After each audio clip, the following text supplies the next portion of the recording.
What's up, everybody, and welcome back to episode 2 of Plan Your Play. The last hand I left you with, another no-trump contract. Again, we're confining ourselves to no-trump contracts. First, I left you with this problem. Your goal was to plan your play. Count your winners.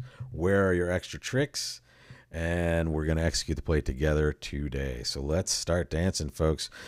At the very start, here are the winners I would come up with. The funny thing is the spade suit looks exactly like the first hand we had. Very bad. So no winners there. 2 winners in the heart suit, the ace and the king. Only 1 winner in diamonds. All right. I know some of you might be like, what are you talking about? Well, hang on. Don't get too far ahead of it. Right? And then 4 in clubs, ace, king, queen, jack, 10. We only have 4 in the dummy, so the most we can take is 4. So to start off with a healthy number, 7 winners. We need 2 extra tricks to make our 9 trick level a 3 no trump level. Where are those extra tricks going to come from? And no super surprise here, folks. Usually the answer is going to be the longest suit we have that's not set up yet, right? If diamonds had all the honors in it, we would just have 5 winners in diamonds. But really, we only have 1 winner.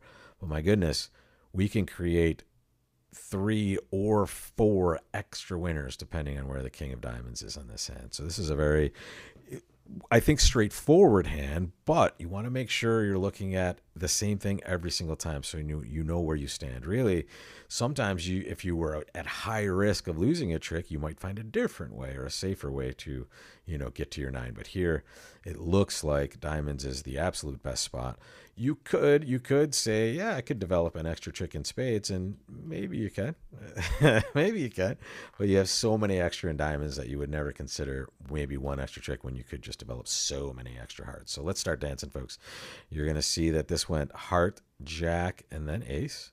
And notice that you want to play diamonds immediately. And here is the thing. When you get to where you're going to get extra tricks and you start executing the play, you're usually going to start attacking the suit where you have the most extra tricks. And that is true here. We want to attack diamonds right away. But don't sacrifice attacking diamonds for good bridge, right? You want to lead diamonds from the dummy because if the king of diamonds is over in this player's hand, we can never lose it if we finesse it properly. So that's what we're going to do.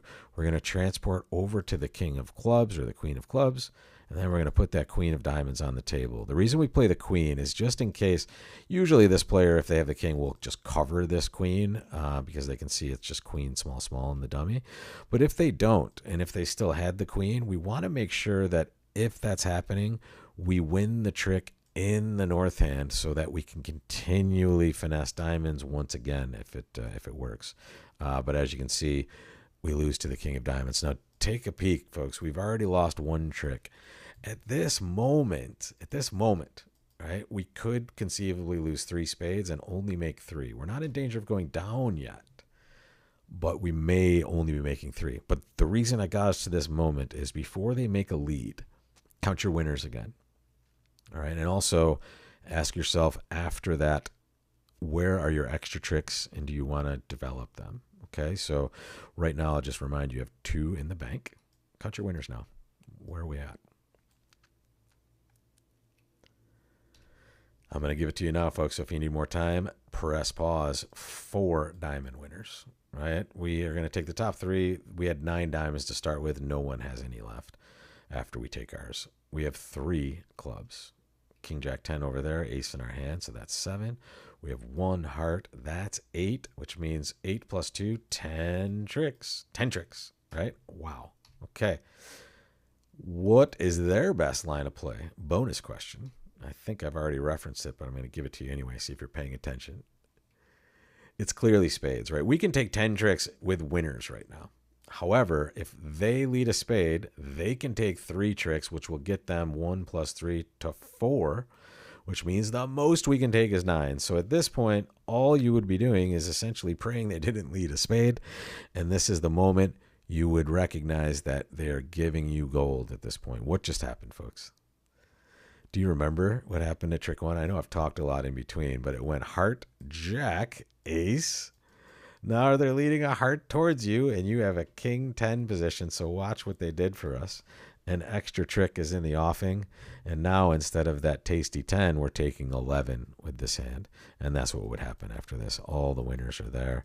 And you can see just a little high card short side. And this was a claim for all the tricks except for that last spade. So that's all she wrote, folks. That was the hand of the day. Let me give you your next chance to excel. Another hand where we're going to plan the play on. Hang on a second. There it is, folks. You open to no trump. Your partner bids Stamen. You bid 2 spades. Your partner jumped to 3 no trump. I have a bonus question for you to start, and I'll answer this in the next episode as well. But first off, count your winners, plan your play. Where are your extra tricks going to come from, and decide how we're going to execute that. Secondarily, is this auction correct? Do you agree with the auction? I'll see you for another episode where we will take a look at that solution next time, folks.